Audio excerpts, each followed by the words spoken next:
जिंदाबाद। मेरा नाम कमल है। मैं मजदूर किसान शक्ति संगठन और राजस्थान असंगठित मजदूर यूनियन में काम कर रहा हूं। संविधान जो हमने आज़ादी के बाद एक सपना देखा कि हमारे सपनों का भारत कैसा होगा, हमारा देश कैसे चलेगा। आज़ादी केवल अंग्रेजों से नहीं बल्कि सदियों से चली आ रही उन तमाम गलत नीतियों और रिवाजों की बात लिखी गई जो इंसान को एक गुलाम बनाकर रखती है। इसके लिए हमारे देश में संविधान नाम की एक किताब लिखी गई जिसमें हर छोटी से छोटी बात को ध्यान में रखते हुए एक एक बात को ठीक से लिखा गया। ऐसी कई बातें लिखी गई जिन पर जमकर बहस हुई। उसमें गांधी जी के द्वारा बोली गई एक बात बहुत महत्वपूर्ण है। गांधी जी ने बोला था कि हम कुछ भी कानून बनाते हैं तो वो बात हमेशा ध्यान में रखनी चाहिए कि ये कानून बनने से जो अंतिम व्यक्ति है उस तक इस कानून का फायदा पहुंचेगा या नहीं।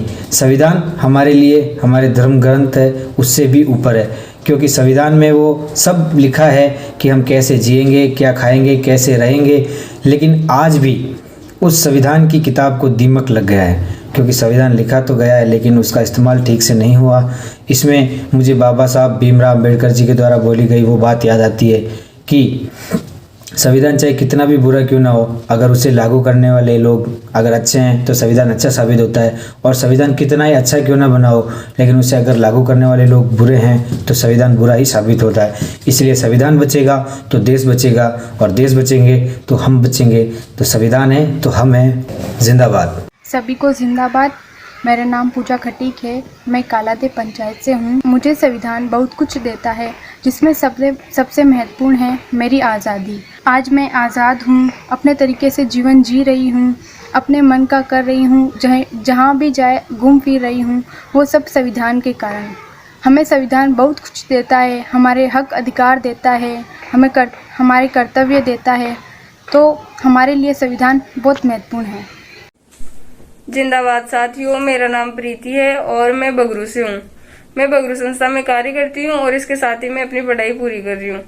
संविधान को लेकर मेरे ये विचार है कि संविधान की अंतिम शक्ति जनता में निहित है और संविधान हमें समस्त नागरिकों को एकजुट रखता है और उनको अखंडता, समानता, स्वतंत्रता, न्याय आदि की स्वतंत्रता प्रदान करता है। संविधान के आधार पर ही लोगों को, देश की जनता को मौलिक अधिकार प्राप्त होते हैं। उसी के आधार पर वह स्वतंत्रता से जी सकता है, समानता से रह सकता है। और इसके साथ ही अगर किसी के साथ कोई अत्याचार हो रहा है और अगर उसके साथ असमानता का व्यवहार किया जा रहा है तो हम संविधान के आधार पर ही शिकायत दर्ज करा सकते हैं, क्योंकि संविधान में लिखा है कि समस्त नागरिकों को समानता से जीने का अधिकार है। धन्यवाद। जिंदाबाद साथियों, मेरा नाम सचिन है। मैं बगरू सेंटर से हूँ और गांव नरवरिया का रहने वाला हूँ। संविधान के मायने को लेकर मैं कुछ मेरे विचार रखना चाहता हूँ। संविधान एक शासन प्रणाली है जो आम नागरिक को उसके अधिकार बताता है। संविधान में कुछ अनुच्छेद बनाए गए हैं जिनके द्वारा आम नागरिक अपनी आज़ादी से रह सकता है। संविधान मुझे एक सही मायने आज़ादी दिलाता है और वो मेरे अधिकार बताता है। जिंदाबाद साथियों। Good evening everyone. मेरा नाम रोजी परवीन है। संविधान क्या है? संविधान वो सर्वोच्च कानून है जिससे हम अपने देश को चलाते हैं। जैसे घर को चलाने के लिए कानून की जरूरत पड़ती है, कैसे हमें डिसिप्लिन के साथ चलाना है, उसी तरीके से एक देश को सुचारू रूप से अनुशासन के साथ चलाने के लिए कानून की जरूरत पड़ती है। हमारे संविधान के अंदर बहुत सारे कानून हैं, मौलिक अधिकार है जो हमें देश को कैसे चलाना है, कैसे रहना है, कैसे दूसरे को समान अधिकार मिलना चाहिए, किस तरीके से भेदभाव को खत्म करना चाहिए, उसके बारे में सही तरीके से लिखा हुआ है। हमारा संविधान 26 जनवरी 1950 को लागू किया गया था। हमारे संविधान में हर तरीके का कानून है जिससे भेदभाव को खत्म किया जाता है। हमारे कानून में हर एक व्यक्ति को एक समान अधिकार दिया गया है और हमारा कानून सर्वोच्च कानून है।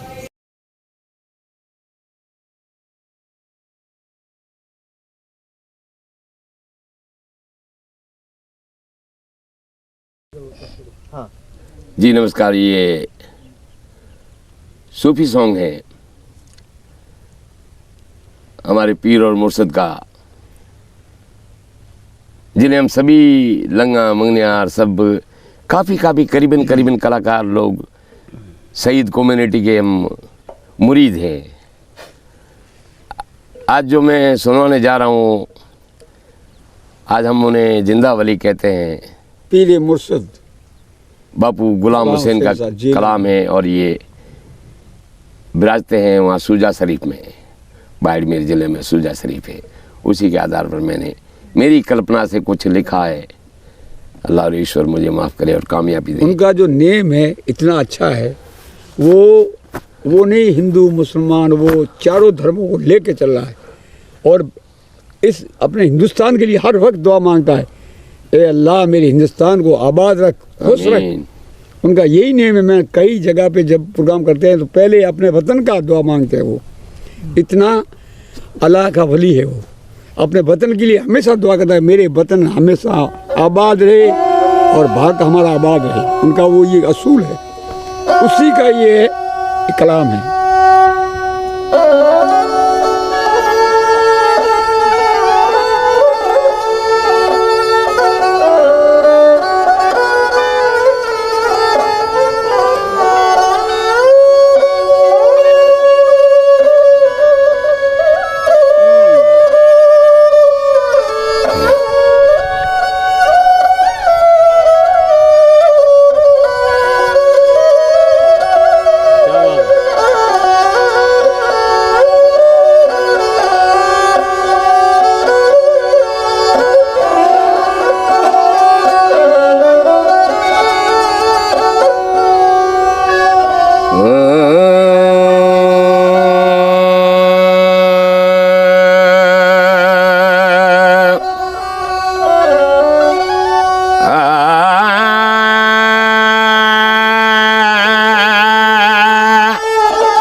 तपेशो अवलिया अदे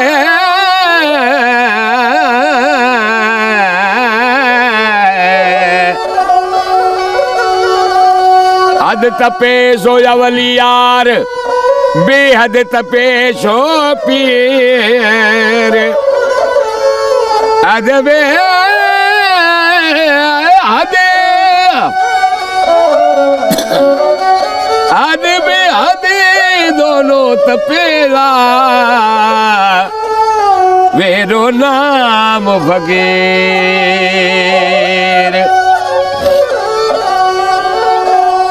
पीरारो परे चौबारी रे धावे तोरे दुनिया सारी पीरारो परे चौबारी रे धावे तोरे दुनिया सारी सुजारो सुजा शरीफ बनायो तक बकेरी आवे आवे सुजारो शरीफ बनायो तक बकेरी आवे ए धाजे मन को बने मारा धाजे मन सुधावे दुख पीड़ा मिटी जावे पीड़ारो परे जो भारी रे धावे तने दुनिया सारी रे पीरारो परे जो भारी रे धावे तने दुनिया सारी रे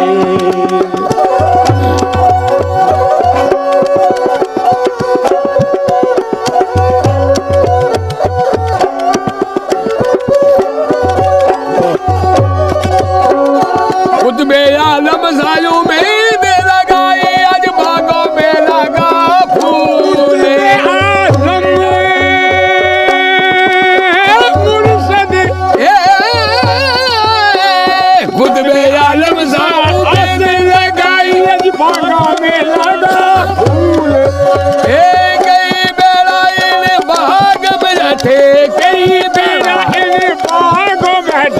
झूले नबी रसूल पीरारो परे तो भारी रे धावे थोने दुनिया सारी अरे पीरारो पर जो भारी है धावे थोने दुनिया सारी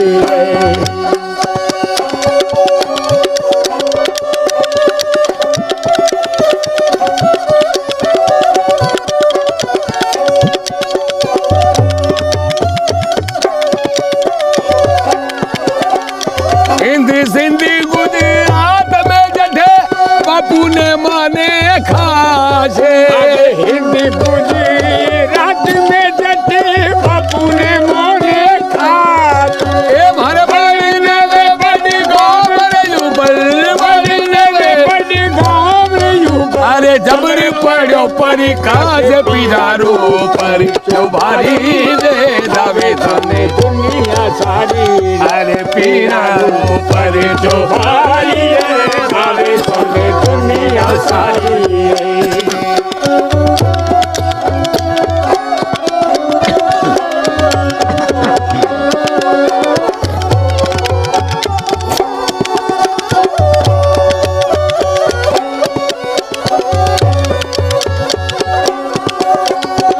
पलो ही पकड़ा दिल तो हो सी प्राण पाक का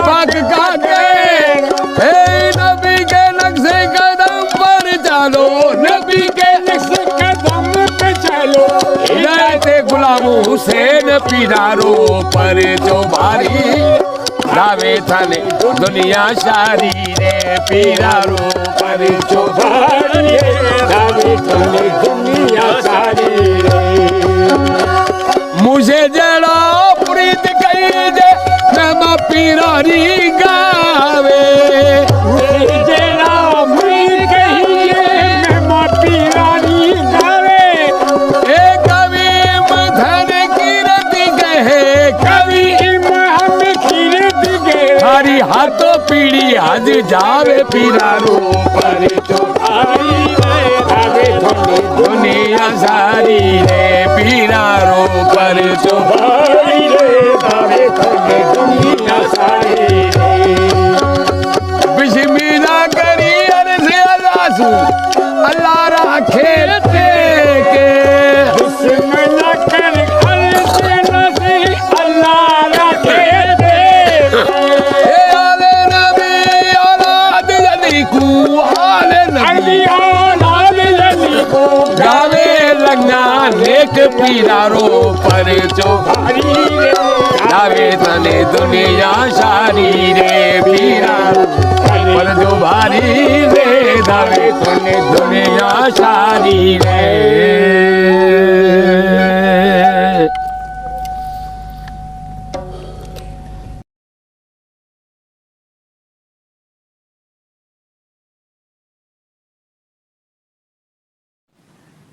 किसी भी लोकतंत्र में प्रोटेस्ट एक बहुत ही इम्पोर्टेंट संवैधानिक राइट होता है क्योंकि लोकतंत्र में जनता मालिक है और जनता को पूरा अधिकार है कि सरकार क्या कर रही है, जो लोग शासन कर रहे हैं वो लोग क्या कर रहे हैं, ठीक कर रहे हैं कि नहीं कर रहे हैं, उसके बारे में अपनी व्यूज़ को व्यक्त करना और उसके खिलाफ अगर कुछ बहुत गलत हो रहा है उसके खिलाफ प्रोटेस्ट करना एक बहुत बड़ा संवैधानिक अधिकार है। और कई बार सरकारें ये सोचती हैं कि भाई ये प्रोटेस्ट जो है कोई पब्लिक प्लेस में नहीं हो सकता, कोई रोड पर नहीं हो सकता, कोई पार्क में नहीं हो सकता, और कोशिश करती हैं कि भाई प्रोटेस्ट के लिए कोई जगह ना दी जाए। इस पर बहुत पहले एक सुप्रीम कोर्ट का फैसला हुआ था जिसमें यह सवाल उठा था कि भाई पार्क को क्या प्रोटेस्ट के लिए बंद किया जा सकता है, क्या ये सरकार कह सकती है कि पार्क में प्रोटेस्ट नहीं हो सकता। उसमें एक संविधान खंडपीठ ने, सुप्रीम कोर्ट ने बोला था कि नहीं, पार्क भी प्रोटेस्ट के लिए और चीज़ों के लिए भी, व्यायाम के लिए भी और प्रोटेस्ट के लिए भी इस्तेमाल किया जा सकता है। इसी तरह से रोड्स को भी ये माना गया है कि रोड्स पर भी प्रोटेस्ट हो सकता है।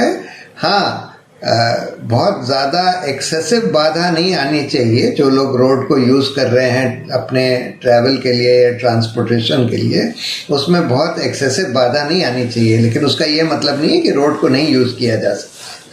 कुछ सालों से लेकिन हम ये देख रहे हैं कि प्रोटेस्ट की जो जगह हैं, खासकर दिल्ली जैसे जगह में जहाँ पर सबसे अहम जगह है, जो केंद्र सरकार का गढ़ है, कि यहाँ पर प्रोटेस्ट की स्पेस सब खत्म कर दी गई है। पूरे सेंट्रल दिल्ली में कंटिन्यूअसली धारा 144 लगाकर प्रोटेस्ट को अलाउ नहीं करते।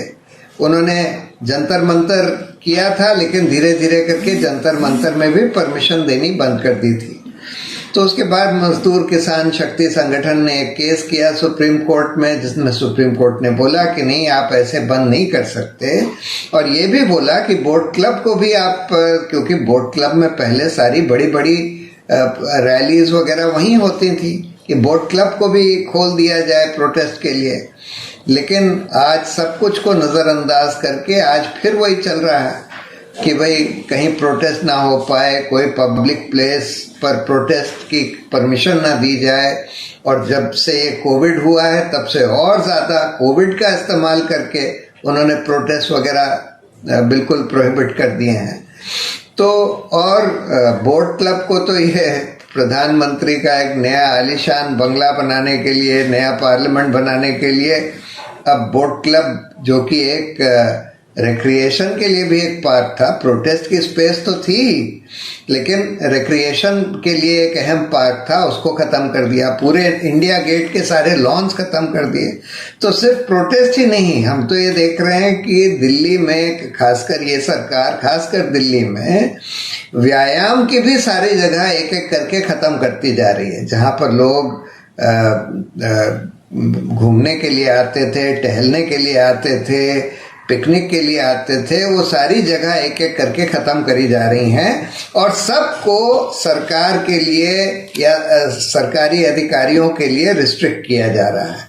तो ये एक बहुत ही खतरनाक ट्रेंड है जो कि आज इस सरकार के चलते हुए हिंदुस्तान में हो रहा है। और इसके खिलाफ आवाज़ उठानी पड़ेगी, इसके खिलाफ लड़ना पड़ेगा, कोर्ट में भी लड़ना पड़ेगा, कोर्ट के बाहर भी लड़ना पड़ेगा।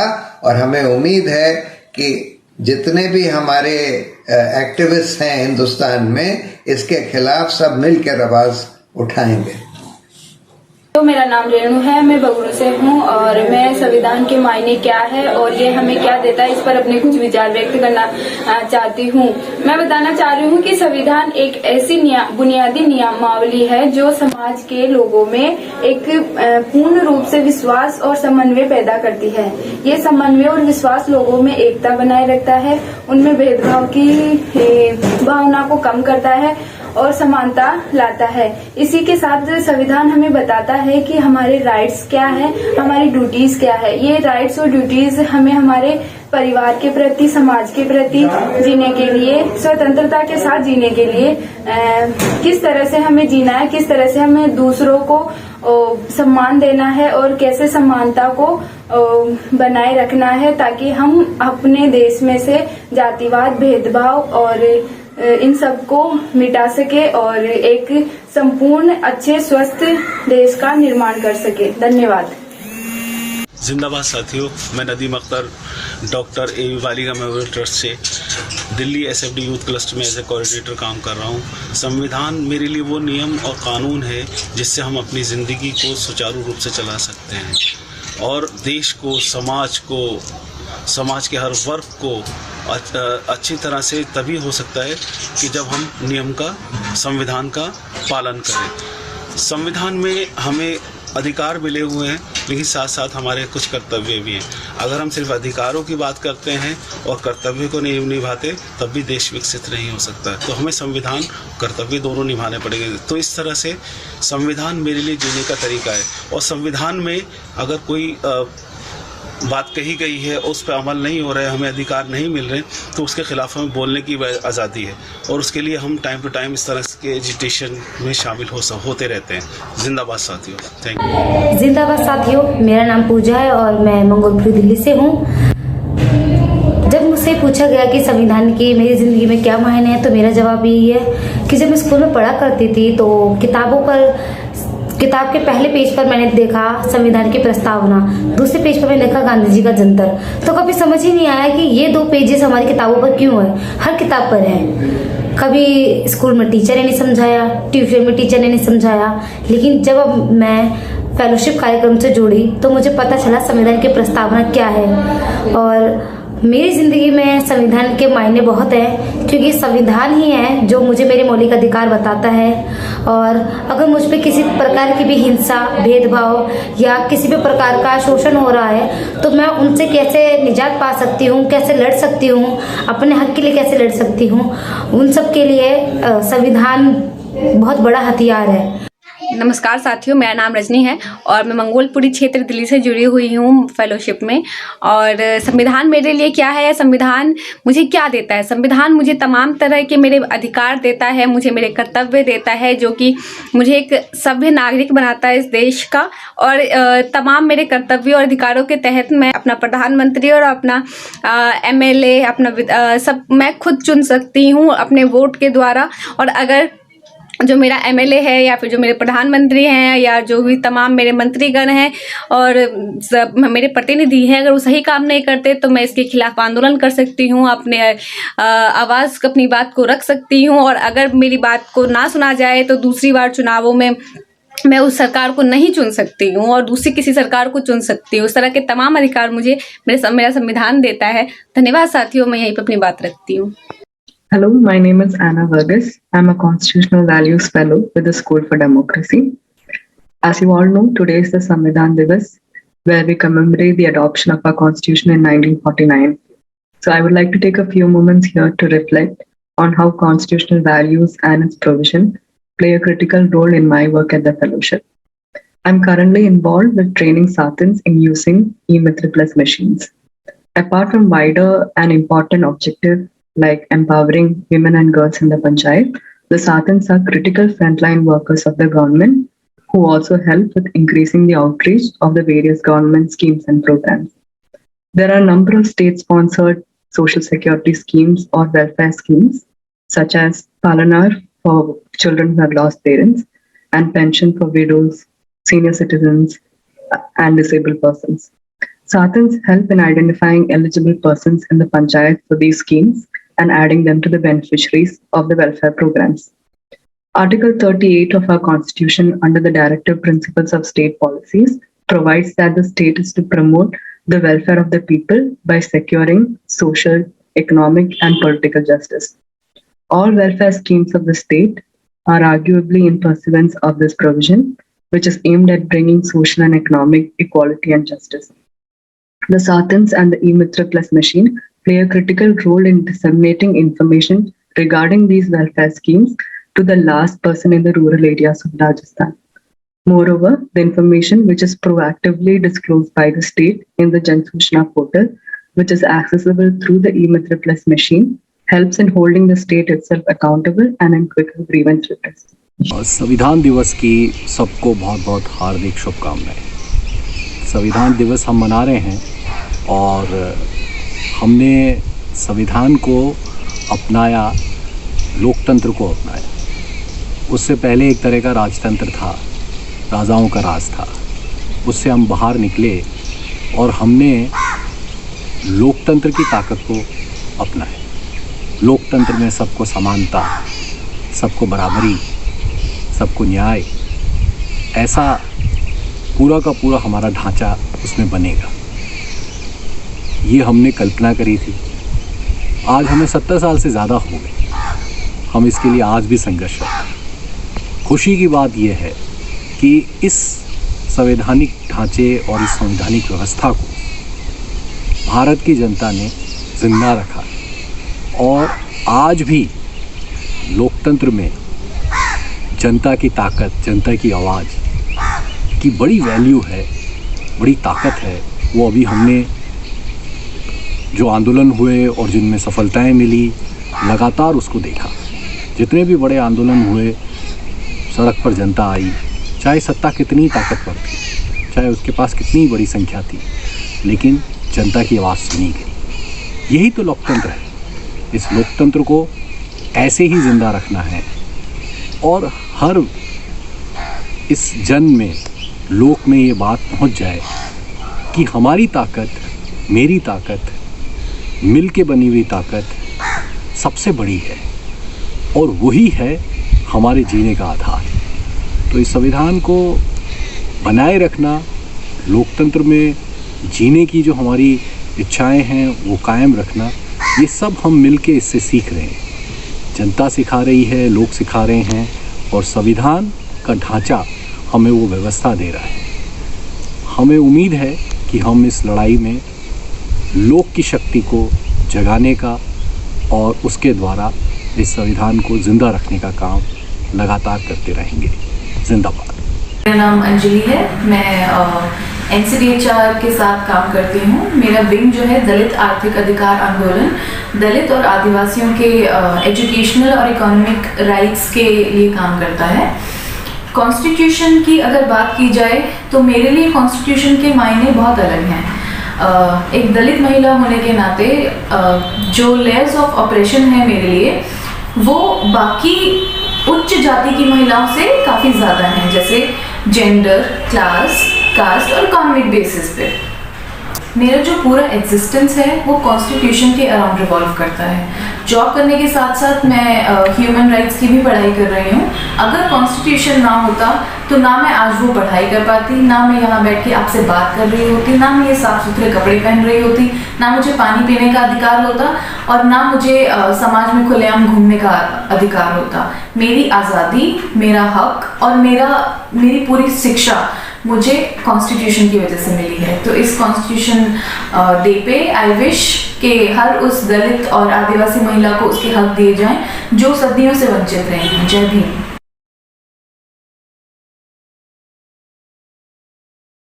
तो ये गाना आप जानते हो साथी, ये विनय जी और चारुल जी अहमदाबाद के हैं। उन्होंने ये गीत लिखा था यात्रा के दौरान, उसमें मारपीटाई हुई तो उस दौरान उन्होंने हिम्मत दिलाने के लिए गीत लिखा। लेकिन ये गीत तो चलती रहती है सब चीजें, तो वो हिम्मत हमें मिले इसलिए वो गीत।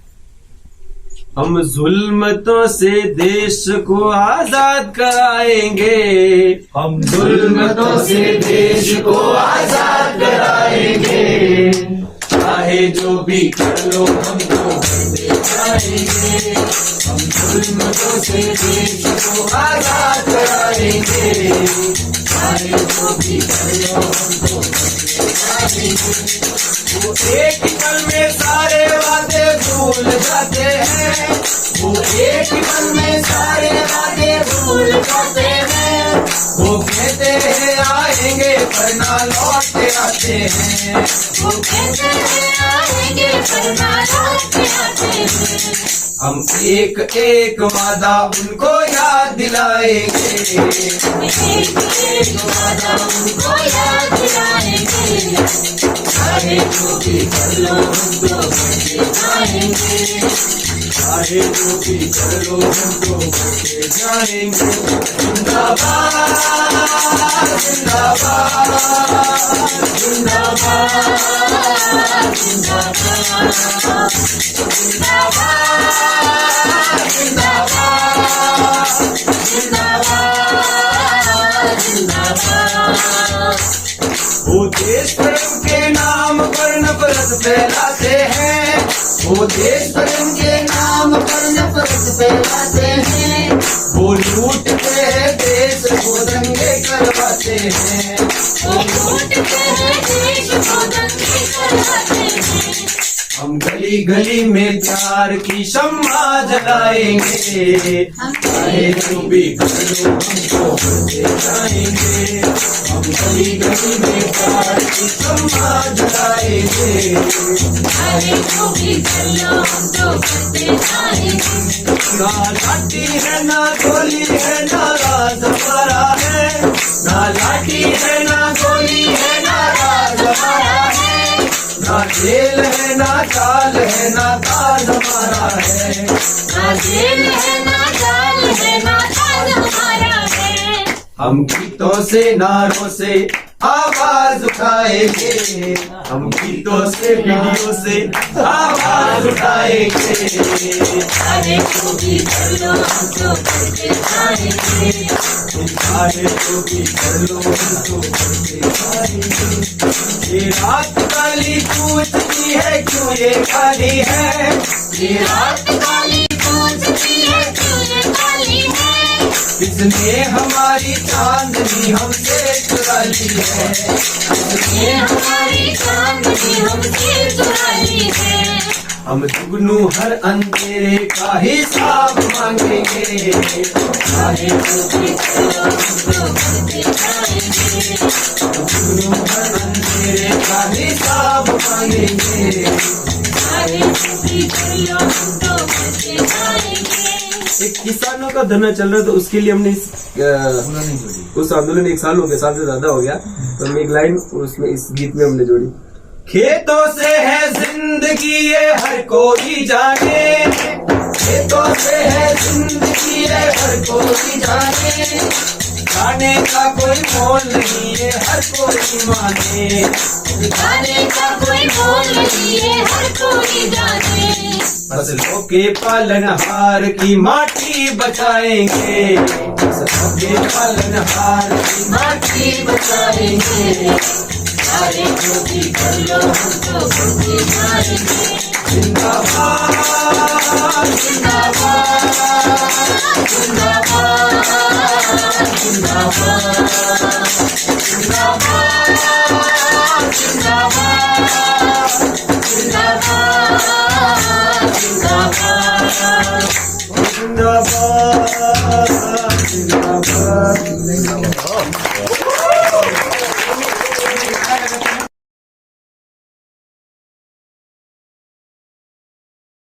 इस साल एक पूरा साल हो जाएगा जब किसानों ने एक आंदोलन करके साल भर के आंदोलन के बाद जीते। और क्यों ये साल भर माना जाएगा, क्योंकि 26 नवंबर 2020 को किसान दिल्ली आके बैठे और दिल्ली के बॉर्डरों पर उनको रोका गया कि नहीं, आप जंतर मंतर नहीं पहुंच सकते हो, जहां संसद के सामने ये अपनी बात रखना चाह रहे थे। वही संसद जिन्होंने उनकी बात सुनने का मौका नहीं दिया, वही संसद जहां स्टैंडिंग कमेटी ने उनकी बातों पर विचार भी करने का मौका नहीं मिला स्टैंडिंग कमेटी को, और उनको जहां रोक दिया गया बॉर्डर पर वो रुके नहीं। वो वहां रुक तो गए लेकिन अपने उद्देश्य में रहे और वहीं बैठ के उन्होंने आंदोलन चालू किया। किसानों ने दिल्ली को चारों तरफ से घेर लिया, सिंघू बॉर्डर भी था, तो टिकरी बॉर्डर भी था, तो गाजीपुर बॉर्डर भी था, तो शाहजहाँपुर बॉर्डर भी था। चारों तरफ से दिल्ली को घेर के कहा कि हम संसद आना चाहते हैं और संसद के सामने किसानों की बात रखना चाहते हैं। मूल बात रखने की। जंतर मंतर से पहले बोट क्लब था जहां दिल्ली में जन आंदोलन के सारे लोग आते थे, और ये संविधान जन आंदोलन से बना है। राष्ट्रीय आंदोलन नहीं होता तो संविधान कहाँ बनता, देश आज़ाद नहीं होता तो संविधान कहाँ बनता, और देश आज़ाद भी हुआ एक जन आंदोलन से। तो ये जन आंदोलन एक देश की आत्मा की आवाज़ है, लोगों की आत्मा की आवाज़ है। उस आवाज़ को जगह देना बहुत बहुत महत्वपूर्ण है और संविधान ही उसकी रक्षा करता है। आज की तारीख में यदि हम देखें कि जंतर मंतर में बैठ सके तो कुछ ही लोग बैठ सके, उसको भी एक कोर्ट केस लड़ना पड़ा और कोर्ट केस से लड़के थोड़ी बहुत जगह मिली। बोट क्लब का भी केवल कह रहे हैं कि वहाँ जाके आप कैंडल लगा सकते हो। तो दो बड़े आंदोलन जन आंदोलन हुए इस समय, जब सरकार ने ऐसे कानून थोपने की कोशिश की जो संविधान के खिलाफ है। एक कानून तो था CAA NRC, जहाँ वो धर्म के आधार पर पहली बार इस देश में कोई ऐसा कानून बना रहे हैं जो भेदभाव करता है। तो पूरे देश के लोग खड़े हुए, कोई एक धर्म के केवल नहीं खड़े हुए, और खड़े हुए और उन्होंने हर जगह संविधान का ही शपथ लिया, संविधान की मूल्यों को आगे रखा और कहा कि इस संविधान को बचाना है। तो संविधान लोगों को बचाता है, लोग संविधान को बचाते हैं। और कहाँ से बचाते हैं? सड़कों से बचाते हैं। तो हर जिले में, ये केवल दिल्ली की बात नहीं, हर राज्य में, हर जिले में वो जगह हम लोगों ने आरटीआई और नरेगा काम प्राप्त किया। धरने आंदोलन में बैठ के शांतिपूर्वक ढंग से गांधी जी के तरीके अपना के, अंबेडकर जी की बातें करके कहाँ से किया पहले वहाँ राजस्थान में यदि देखो तो स्टैचू सर्कल था, दिल्ली में बोट क्लब था, कलकत्ता में मैदान है। हर जगह ऐसी जगह है जो शहरों के बीचों बीच है, जो कहता है कि जो लोग दुखी हैं उनको सुनना चाहिए, सुनना पड़ेगा। शांतिपूर्वक ढंग से जो बात रखे उनको अपनी बात रखने का पूरा हक है। संसद से भी ज़्यादा महत्वपूर्ण जनता है, क्योंकि वही संसद के सदस्यों को बनाते हैं। तो जनता की आवाज़ रोकने का ये तरीका है। धारा 144 लगा दो, जगह बंद कर लो। आज किसानों ने केवल किसानों के मुद्दों पर जीत नहीं जीता है, केवल काले कानूनों को वापस लेने की जीत नहीं जीती है। उन्होंने जीत के दिखाया है कि आप जगह हमारी बंद कर दो तो भी हम जगह ढूंढेंगे, आप रास्ते बंद कर दो तो भी हम वहाँ उस रास्ते पर बैठ जाएंगे, आप हमारे खेतों के खिलाफ कानून लेओगे तो हम आएंगे और लोकतांत्रिक तरीके से अपनी बात रखेंगे। और वो लोकतंत्र और ये पूरी चीज़ें, ये इस देश की आत्मा है। आवाज़ इस देश की आत्मा है, लोकतंत्र की आत्मा है। दुखी लोगों को न्याय ढूंढने की जगह है। और इसीलिए संविधान दिवस पर सबसे बड़ी बात है कि हमारी अभिव्यक्ति की आज़ादी, और अभिव्यक्ति की आज़ादी तब तक संभव नहीं है जब तक हम जगह नहीं दें लोगों को अपनी बात रखने के लिए सबके सामने शांतिपूर्वक ढंग से। வணக்கம், என் பேர் சிவகாமி. நான் ஒரு மாற்றுத்திறனாளி. நான் தமிழ்நாட்டில இருந்து பேசுறேன். மாற்றுத்திறனாளிக்கான சமமான கண்ணியமிக்க வாழ்க்கையை உறுதிப்படுத்துவதே சட்டத்தின் கடமையாகும். 2016 மாற்றுத்திறனாளிகளில் சட்டம் உரிமைகளை உறுதி செய்யப்பட்டுள்ளது. ஆனால் மக்கள் இன்னும் மாற்றுத்திறனாளிகளை பரிதாபத்துக்குரியவர்களை பார்க்கின்றனர். இந்த பார்வை, இந்த நிலைமை மாற வேண்டும். இந்திய அரசியலமைப்பு சட்டத்தின்படி மாற்றுத்திறனாளிகளுக்கு அனைத்து உரிமைகளும் வழங்கப்பட வேண்டும்.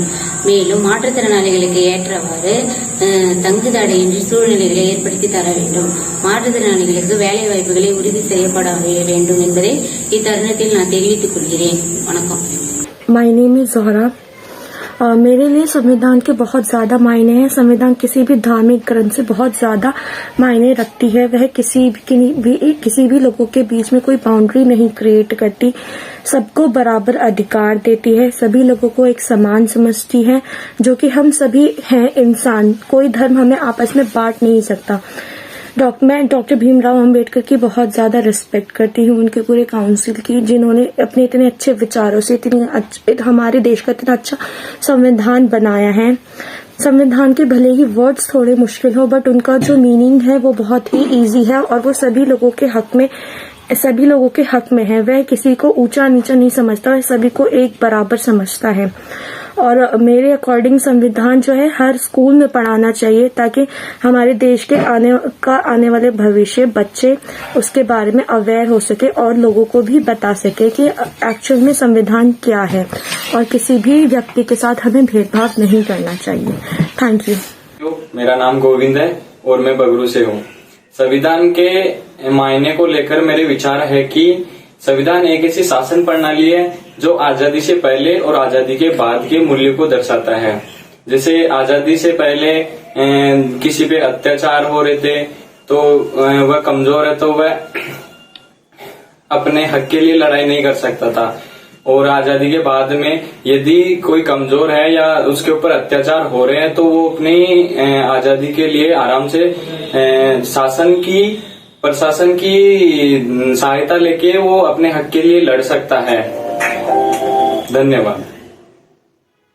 जिंदाबाद दोस्तों, मेरा नाम श्रवण कुमार है और मैं दिल्ली से हूँ। संविधान मुझे क्या देता है, इस पे मैं ये कहना चाहता हूँ कि संविधान मुझे विश्वास देता है कि मेरी आज़ादी सुनिश्चित है, क्योंकि यदि संविधान ना हो तो फिर मैं किसी के भी द्वारा शोषित किया जा सकता हूँ, कोई भी प्रभावशाली व्यक्ति मुझ पे अपना वर्चस्व दिखा सकता है। किंतु संविधान में सुनिश्चित है कि हर एक व्यक्ति समान है, जहाँ पर भी संवैधानिक तौर पर लोकतंत्र लागू है, जहाँ पे सबको समान अधिकार है, सबको समान अपॉर्चुनिटीज मिलती है हर चीज को करने के लिए भी। और संविधान यह भी सुनिश्चित करता है कि मेरा आज़ादी सुनिश्चित तो है, मगर वह भी तब तक ही सुनिश्चित है जब तक वह किसी और को परेशानी ना पहुंचाए। यह दायरा भी हमारा संविधान अपने आप में निभा के रखता है। और संविधान जिन देशों में नहीं है उन देशों के बारे में हम जानते हैं कि जहाँ कोई भी एक वर्चस्व वाला व्यक्ति अपने अनुसार शासन करता है, अपने अनुसार हर चीज चलाता है, और वह चाहे तो जो भी किसी की दैनिक दिनचर्या हो या फिर जीवन हो उसको प्रभावित कर सकता है, उसे अपने अनुसार डाल सकता है, अपने अनुसार नियम बदल सकता है, अपने अनुसार वहाँ पे चेंजेस कर सकता है। किंतु संविधान का फायदा होता है कि अगर कोई गलत चीज आपके साथ हो रही है तो आपके उसके खिलाफ आवाज उठा सकते हो, और जहाँ संविधान नहीं होता वहाँ पे यही समस्या सामने आती है कि लोग शोषित भी होते हैं, परेशान भी होते हैं, किंतु वह आवाज नहीं उठा पाते।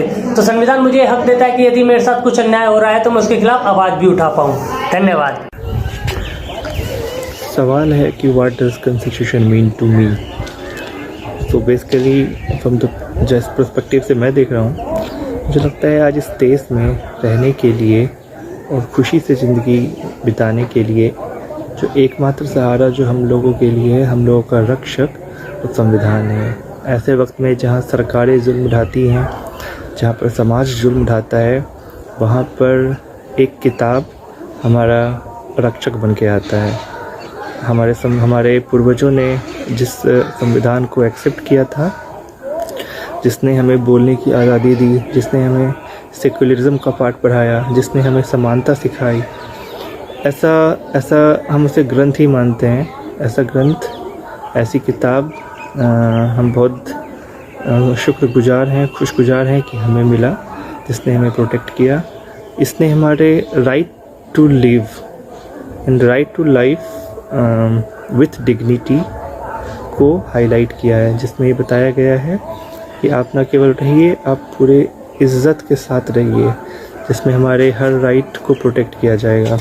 हमारे जैसे लोग और हमारे समाज के वैसे वर्ग से आने वाले लोग जिनकी खुद की आवाज़ नहीं है, सालों के उत्पीड़न से परेशान वैसे लोगों के लिए एक साधन था जिसने उन्हें बाकी वर्गों के साथ समानता करने का सपना दिखाया और उसे आगे बढ़ाया। उसने हमें रिजर्वेशन सिस्टम दिया, इसने हमें प्राइवेसी सिस्टम दिया, जिसमें यह कहा गया और ये बताया गया कि जो संविधान की मूल आत्मा है, जिसमें इक्वालिटी है, फ्रेटर्निटी विद अदर कम्युनिटी है, समानता है और आज़ादी है, इन सब राइट्स को प्रोटेक्ट किया जाएगा। और हमें लगता है कि इतनी ख़राब गवर्नमेंट होने के बावजूद और एट्रोसिटीज़ होने के बावजूद और बहुत सारे प्रयास होने के बावजूद कि संविधान की इस भावनाओं को बदला जा सके, इसके धर्मनिरपेक्ष स्ट्रक्चर को चेंज किया जा सके, इन सब कोशिशों के बावजूद आज भी अपनी जगह संविधान खड़ा है और हम सबकी रक्षा करता आ रहा है। हम इसके लिए बहुत शुक्रगुजार हैं और मुझे लगता है कि इस देश में रहने का एक सहारा जिसके भरोसे आज भी लाखों करोड़ों लोग अदालतों के चक्कर काट रहे हैं, उस संविधान को मेरा नमन है, इसने उन्हें ऐसा सबल बनाया और ऐसी सोच प्रदान की। Thank you. मैं दौलतराज नागोड़ा एडवोकेट हूँ और मजदूर किसान शक्ति संगठन एक सामाजिक संगठन है, उनके साथ भी जुड़ा हुआ हूँ। और देश में जो संविधान पारित हुआ 26 जनवरी 1950 को लागू हुआ और 26 नवंबर को अंगीकृत हुआ, और संविधान इस देश की आत्मा है। हमारी संविधान ही सर्वोपरि है। यदि संविधान नहीं होता तो आज दलित, आदिवासी, गोमंतु, अल्पसंख्यक तबके के लोगों को जो अधिकार संविधान के अनुरूप मिले वो नहीं मिलते, और संविधान की बदौलत ही आज अच्छे अच्छे पदों पर नियुक्ति मिली है। डॉक्टर, वकील, इंजीनियर आदि आदि पदों पर दलित लोग गए हैं संविधान की बदौलत। जिंदाबाद साथियों, मेरा नाम राजशेखर है। मैं रोजी रोटी अधिकार अभियान के साथ जुड़ा हूँ। रोजी रोटी अधिकार अभियान खाद्य सुरक्षा के मुद्दों पर पूरे देश में ही लगभग पिछले 2 दशक से काम कर रहा है। आज का दिन हम संविधान दिवस के रूप में मनाते हैं। इस संविधान में सबसे महत्वपूर्ण भूमिकाओं में से एक नागरिक अधिकारों की होती है। नागरिक अधिकार किसी भी देश के लिए एक महत्वपूर्ण स्थान रखते हैं। नागरिक अधिकारों के रूप में शिक्षा, स्वास्थ्य, रोजगार, भोजन इत्यादि ये सारी चीजें ही आती हैं। बीते कुछ वर्षों से देखा जा रहा है कि इस देश में एक बहुत बड़े वर्ग को इन नागरिक अधिकारों से वंचित करने की कोशिश की जा रही है। यदि हम बात करें भोजन के अधिकारों की, तो इस वक्त लगभग 10 करोड़ ऐसी जनता है जिसे खाद्य सुरक्षा कानून के अंतर्गत आने वाले पीडीएस राशन से दूर किया गया है। और इस महामारी में यह वही जनता है जिस पर सबसे बड़ा संकट घिरा हुआ है। और यह बात न केवल भोजन के मुद्दों पर ही है, बल्कि रोजगार, पेंशन, स्वास्थ्य एवं अन्य सामाजिक सुरक्षाओं के से दूर होने वाली इस जनता के बारे में भी है, जिसे लगातार ही इन तमाम नागरिक सुरक्षाओं से दूर किया जा रहा है और जिसका सीधा हमला पूरे ही लोकतांत्रिक ढांचे पर होता है, क्योंकि हम जिस लोकतंत्र में रहते हैं उसमें यह नागरिक अधिकार ही एक उस लोकतंत्र को मजबूत करते हैं। जिंदाबाद। I'm Mahvish. I'm Democracy and Constitutional Value Fellow for School for Democracy. I'll be talking about what does Constitution means to me. Constitution is the basic law of the land. It is the supreme law of the country. The Constitution is a source of power to the government. It constrains the power of the government. The Constitution gives the rights and duties of the citizens. There are some rights which are available to non-citizens as well. The Constitution tells about the structure of governance. The Constitution describes various organs of the government. The Indian Constitution provides that India should be a constitutional democracy, which means that the power should be with the people. The constitutional makers were well aware about the position of the women in society, so they made some special provisions for women. I'll be talking about the rights of women under the Constitution. Article 14 provides equality before law. So this means that women should be equally protected by the law and they are equal before the law. Article 15 clause 1 and Article 15 clause 2 prohibits the state from making discrimination against any person on the basis of religion, race, caste, sex, place of birth. Article 16 provides for equality in matters of public employment. Recently, after a Supreme Court judgment, women are now allowed to appear for NDA exams. Previously, they were not allowed and only men were allowed to appear for NDA exams. So these are the ways through which women are given new avenues to explore. Their rights are being recognized. Under Article 39, the state is required to direct its policy towards securing for men and women equally the right to an adequate means of livelihood and equal pay for equal work. Then there's a fundamental duty upon every citizen to renounce practices which are derogatory to women. Other than these provisions, there's reservation in elections of panchayats and municipalities for women, which should not be less than 1/3. Then there are welfare legislations which are mandated by the Constitution. These legislations are like Domestic Violence Act, the Prevention of Sexual Harassment at Workplace Act. These all rights and these legislations help in women empowerment. They help in bringing equal representation of women in various organs such as the judiciary, executive and the legislature, so that the rights of women can be protected. Thank you. लाल सलाम साथियों, जिंदाबाद। मैं Akshay Kumar garment and allied worker union का general secretary हूं और जहां तक संविधान की बात आती है, संविधान से ही हमें आज़ादी मिली है अपनी हक की लड़ाई लड़ने के लिए, कानून की जानकारी करके कानून से लड़ने के लिए और बड़े बड़े उद्योगपतियों से अपने हक की लड़ाई लड़के और अपना अधिकार मांगने के लिए लड़ाई, हमें ये अधिकार संविधान से मिला है। जहाँ तक मुझे जानकारी है, अपनी लड़ाई को लड़ना ही सबसे बड़ा काम है, जो कि इसकी आज़ादी हमें संविधान ने दिया है। और जितनी जानकारी हो संविधान की उतनी ही आप आगे लड़ सकते हैं। संविधान की जानकारी रखना भी बहुत जरूरी है। कानून, ये संविधान हमें आज़ादी देता है अपनी मांग को उठाने के लिए और अपनी मांग करने के लिए। धन्यवाद साथियों। इनकलाब जिंदाबाद।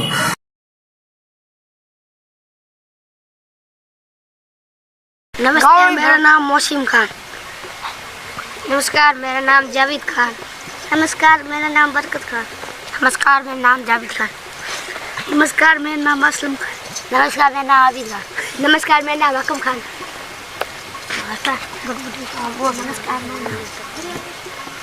नमस्कार, मेरा नाम आबिद खान लंगा। नमस्कार, मेरा नाम हकम खान लंगा। नमस्कार, मेरा नाम तैस खान लंगा। किसका नाम छूट गया? इसका बोलो। नमस्कार, मेरा नाम समीर खान। तो मैं शायद मेरा नाम नमस्कार, मेरा नाम हकम खान है। गांव बनना जागी का रहने वाला हूँ।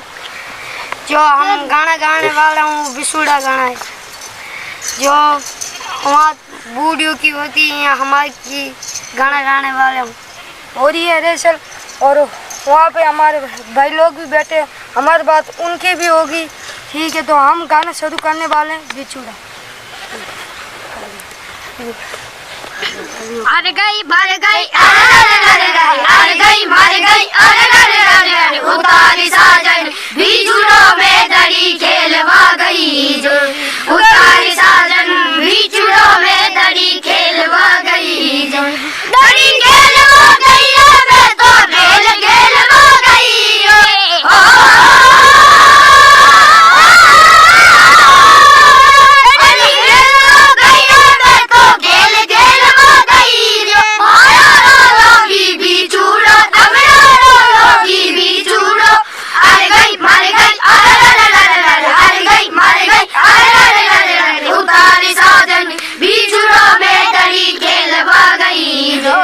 उतारी साजन बिछुड़ों में दड़ी खेलवा गई।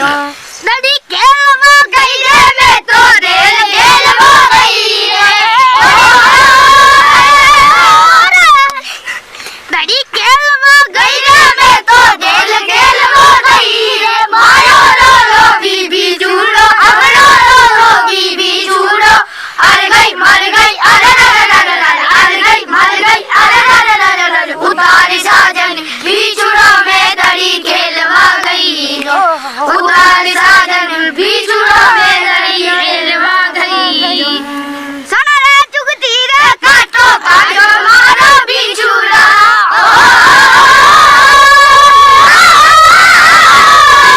सुन रे चुगती रे काटो काटो मारो बिछुड़ा। मारो रो लोगी बिछुड़ो, रो लोगी बिछुड़ो। अरे गई मर गई, अरे गई मर गई, अरे उतारी साजन बिछुड़ों में दड़ी खेलवा गई। उतारी साजन बिछुड़ों में दड़ी खेलवा गई। उतारी साजन बिछुड़ों में दड़ी खेलवा गई। उतारी साजन बिछुड़ों में दड़ी खेलवा गई।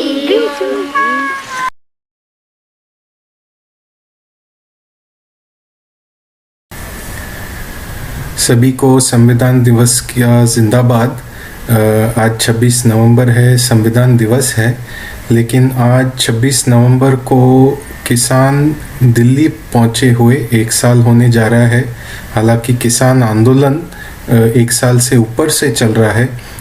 पिछले साल मई जून में जब कोरोना का पहला तालाबंदी चल रहा था, लॉकडाउन चल रहा था, सबसे पहले तब ये 3 कानून अध्यादेश के रूप में लाए गए और तभी से किसान अपने अपने स्थानीय इलाकों में इसका विरोध कर रहे थे।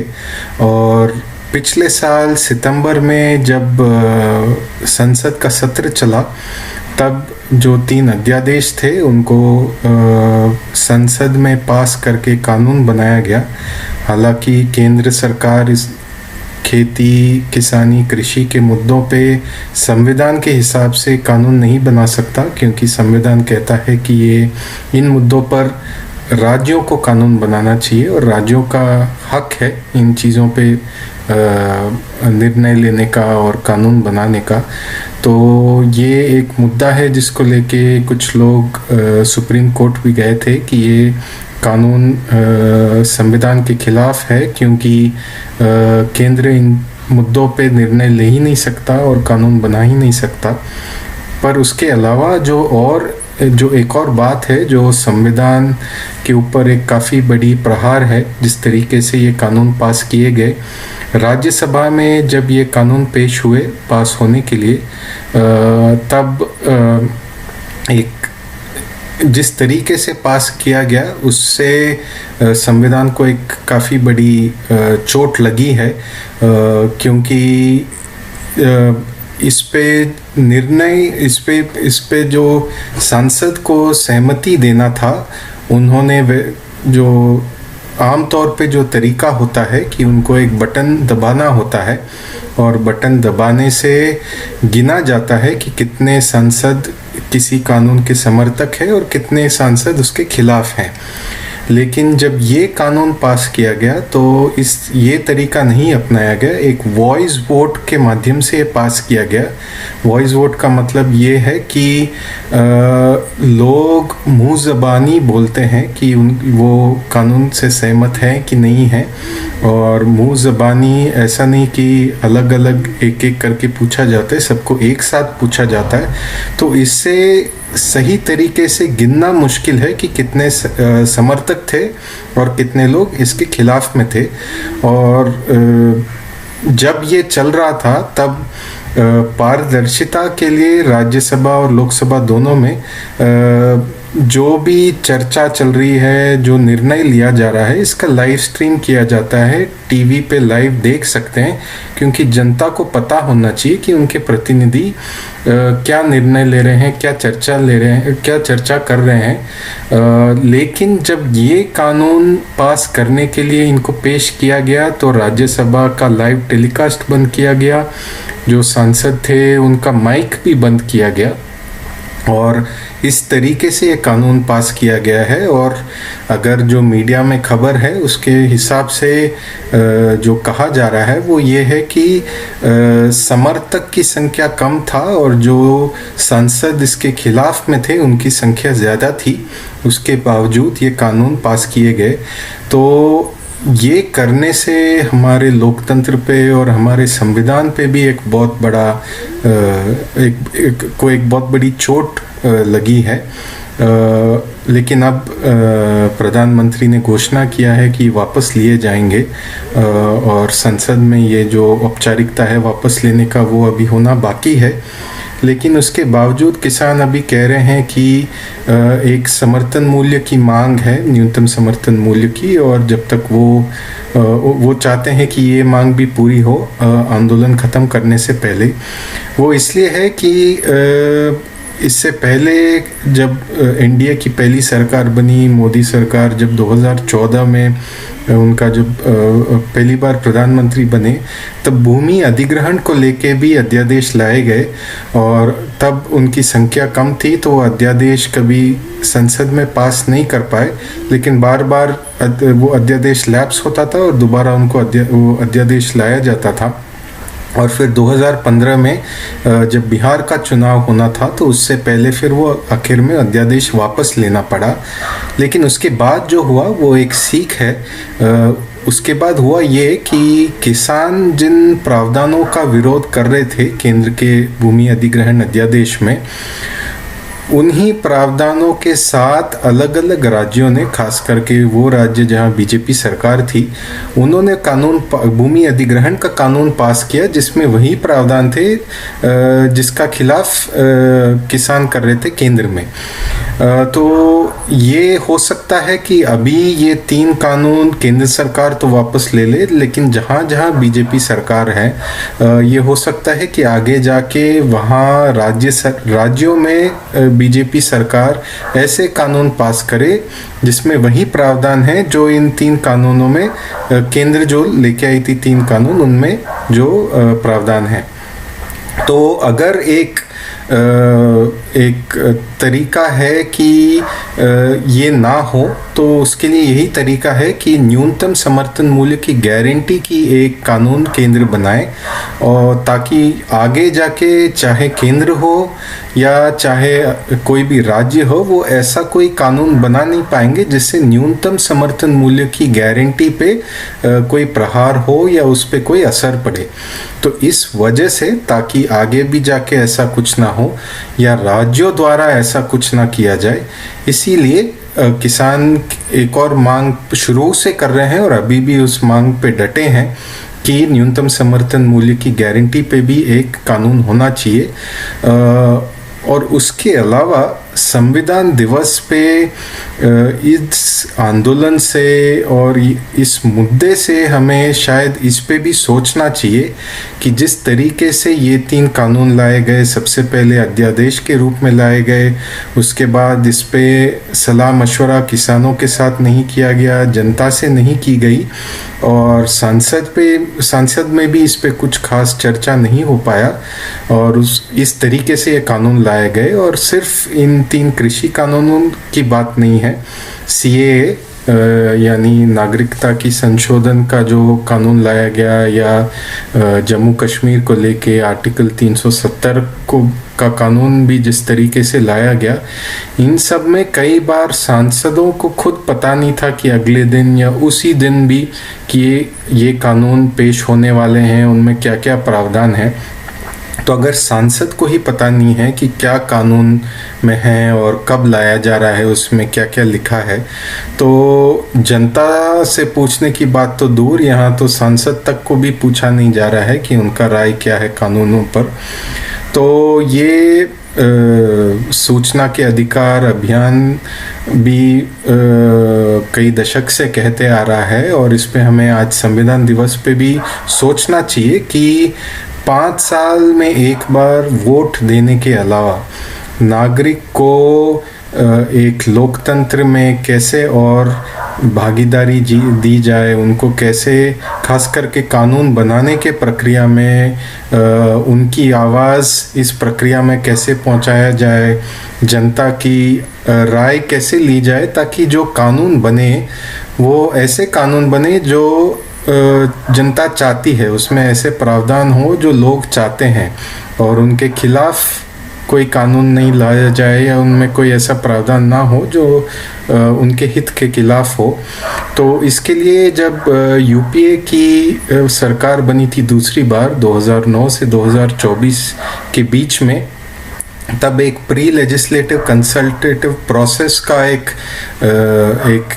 एडवाइजरी रूप में एक पॉलिसी बनाया गया, यानी एक ऐसी नीति बनाई गई। हालांकि ये नीति एक तरीके से सलाहकारी ही है, ये फिलहाल अनिवार्य नहीं है, लेकिन वो नीति ये कहती है कि जब भी कोई कानून बन रहा है तो लोगों से सलाह मशवरा करना चाहिए, उनकी राय पूछनी चाहिए, खासकर कि वो लोग जो इस कानून से प्रभावित हो।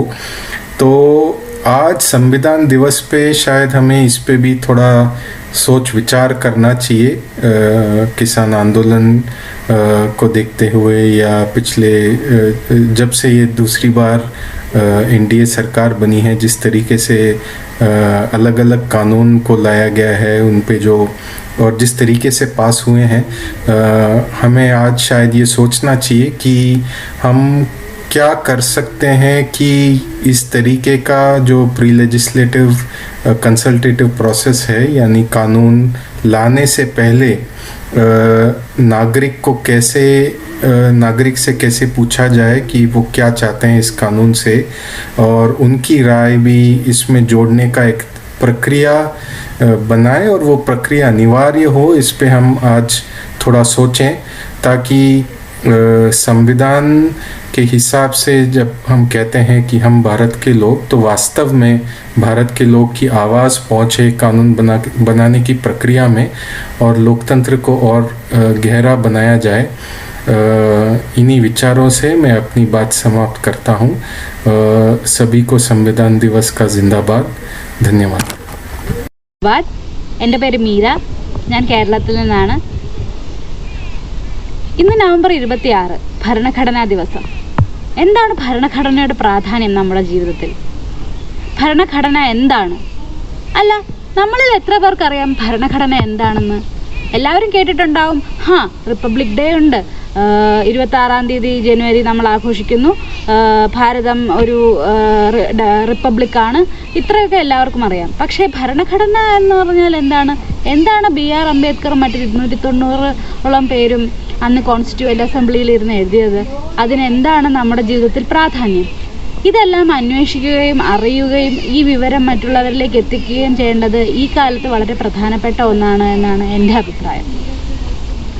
ഭരണഘടനയിൽ പറയുന്ന കുറച്ച് മൂല്യങ്ങളുണ്ട്. നമ്മളുടെ ജീവിതത്തെ മുന്നോട്ട് നയിക്കേണ്ട മൂല്യങ്ങൾ എന്താണ് എന്നതാണ് അവ. Equality, justice, fraternity, liberty. ഈ മൂല്യങ്ങൾ നമ്മുടെ ജീവിതത്തെ നയിക്കുക മാത്രമല്ല, ഈ മൂല്യങ്ങൾ നമ്മുടെ ജീവിതത്തിന് ആധാരമാവുകയും ഈ മൂല്യങ്ങൾ നമ്മൾക്ക് അവകാശങ്ങളാവുകയും ചെയ്യുകയാണ് ചെയ്യുന്നത്. അതിനാൽ തന്നെ ഈ ഭരണഘടനാ ദിവസത്തിൽ എല്ലാവരോടും എനിക്കിത് തന്നെയാണ് പറയാനുള്ളത്. ഭരണഘടനയെക്കുറിച്ച് അറിയൂ. ടെക്സ്റ്റ് ബുക്കുകളിൽ വായിക്കുന്നതോ അല്ലെങ്കിൽ നിങ്ങളുടെ വാട്സാപ്പ് ഫോർവേഡുകളിൽ വരുന്നതോ മാത്രമല്ല, അതിനു മുൻപോട്ട് വന്ന് ഭരണഘടനയെ തന്നെ വായിക്കൂ, അംബേദ്കറുടെ വാക്കുകൾ വായിക്കൂ, മുന്നോട്ട് പോകൂ. जय भीम, जिंदाबाद। मेरा नाम सुगना है, गांव कायाबिला, रायपुर ब्लॉक। भारतीय संविधान एक सर्वोच्च विधान है जो हमें अपने कर्तव्य, मूल्य, अधिकार, हक आदि का ज्ञान कर। भारतीय संविधान प्रत्येक भारतीय के सपनों को एक ताने बाने के रूप में बुनने का मार्ग दिखाता है। भारतीय संविधान हमें अपने कर्तव्य एवं अधिकार के बारे में जानकारी प्रदान। भारतीय संविधान हमें अपनी जिम्मेदारी निभाने का मार्ग प्रदान करता है। संविधान सर्वोच्च विधान है जो प्रत्येक भारतीय को अपनी पसंद का धर्म चुनने की आज़ादी प्रदान करता है, ताकि प्रत्येक धार्मिक समूह भारत में सुरक्षा और अपनापन महसूस कर सके। धन्यवाद। साथियों, मेरा नाम सुनील कुमावत है और मैं बगरू का रहने वाला हूँ। जैसा कि पूछा गया है कि संविधान के बारे में अपने विचार साझा करने, तो मेरे विचार ये है कि संविधान एक ऐसी शासन प्रणाली है जिसमें सबसे ज्यादा सत्ता यानी सबसे ज्यादा पावर जनता के पास होती है और हमें ये बताता है कि समाज में निर्णय लेने की शक्ति किसके पास है और सरकार कैसे चुनी जाती है ये हमें बताता है। और अपन कोई प्रतिनिधि चुनते हैं तो उनके प्रति हमारा क्या जवाबदेही होता है और उनको चुनने के बाद में हमारे प्रति उनका क्या जवाबदेही होता है, ये हमें मतलब कि संविधान बताता है। और ये हमारे मौलिक कर्तव्य और मौलिक अधिकार बताता है। और ये ऐसी कानून व्यवस्था है और संविधान ऐसी कानून व्यवस्था है जिसमें कि सभी वर्ग सभी के लिए न्याय बराबर मिलता है और इससे कि समाज में हिंसा कम होती है, सभी के प्रति प्रेम बढ़ता है और सभी मिलजुल कर आराम से रह सकते हैं। धन्यवाद। जिंदाबाद साथियों, मैं इसरार दिल्ली यूथ क्लस्टर से। संविधान शब्द सम और विधान 2 शब्दों से मिलकर बना है। सम का अर्थ सम्मान, बराबरी और विधान का अर्थ नियम और कानून होता है, अर्थात वह कानून वह नियम जो सभी नागरिकों पर बराबर लागू हो संविधान कहलाता है। किसी भी देश को सही तरीके से चलाने के लिए संविधान की ज़रूरत पड़ती है तथा संविधान हमें नियम के दायरे में रहकर कार्य करने की आज़ादी देता है। जिंदाबाद। नमस्कार, मेरा नाम कैलाश बैरवा है और मैं कोटा से हूँ। मैं ग्रामीण अधिवक्ताओं के क्लस्टर के लिए काम करती हूँ और हमसे पूछा गया है कि भारतीय संविधान हमारे लिए किस तरह से महत्वपूर्ण है। तो भारतीय संविधान सर्वप्रथम 26 जनवरी 1950 को लागू किया गया है और इसके अध्यक्ष डॉक्टर भीमराव अंबेडकर है। भारतीय संविधान की कुछ एक विशेषता है जिनको मैं संक्षिप्त रूप में आपको बताना चाहती हूँ। सर्वप्रथम तो भारतीय संविधान लंबा व लिखित संविधान है। इसके आंतरिक व बाह्य स्रोत है। यह एक लचीला व कठोर संविधान है जिसका कि ये मिश्रण है। भारतीय संविधान में एकल नागरिकता प्रदान की गई है, मौलिक अधिकार प्रदान किए गए जो कि भाग 4 में अनुच्छेद 12 से 35 में दिए गए हैं। राज्य की नीति निर्देशक तत्व है जो कि आयरलैंड से लिए गए हैं। मौलिक कर्तव्य है। भारतीय संविधान में सार्वभौमिक मताधिकार प्रदान किए गए हैं और स्वतंत्र निष्पक्ष न्यायपालिका भी भारतीय संविधान में दी गई है जो कि हमें अमेरिका से मिली है।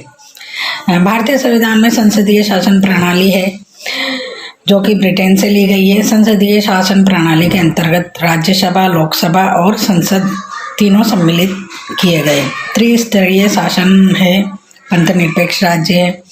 भारतीय संविधान व्यक्ति को सामाजिक, आर्थिक, राजनीतिक और न्यायिक सुविधाएं प्रदान करता है और व्यक्ति को गरिमापूर्ण जीवन जीने के लिए प्रेरित करता है। धन्यवाद।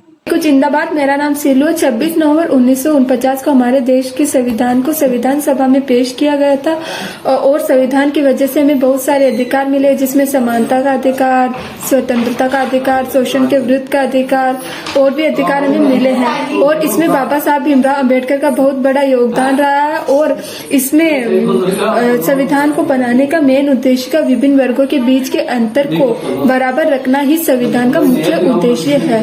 और बाबा साहब भीमराव अम्बेडकर ने इसके लिए भेदभाव के प्रति, कानून के प्रति, किसी के जात के प्रति कानून बनाए थे। किसी को छोटा न किसी को बड़ा, सभी को समान माना जाता है। जिंदाबाद। साथियों, मैं इरशाद अहमद बालीगढ़ ट्रस्ट से 26 नवंबर 1949 को भीमराव अम्बेडकर ने संविधान लागू किया।